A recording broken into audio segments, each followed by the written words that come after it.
السلام على الحسين وعلى علي بن الحسين وعلى أولاد الحسين وعلى أصحاب الحسين.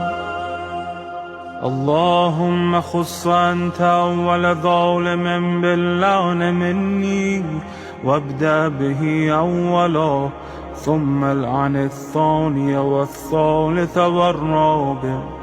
اللهم العن يزيد خامسا، والعن عبيد الله بن زياد وابن مرجانة وعمر بن سعد وشمرة وآل أبي سفيان وآل زياد وآل مروان إلى يوم القيامة.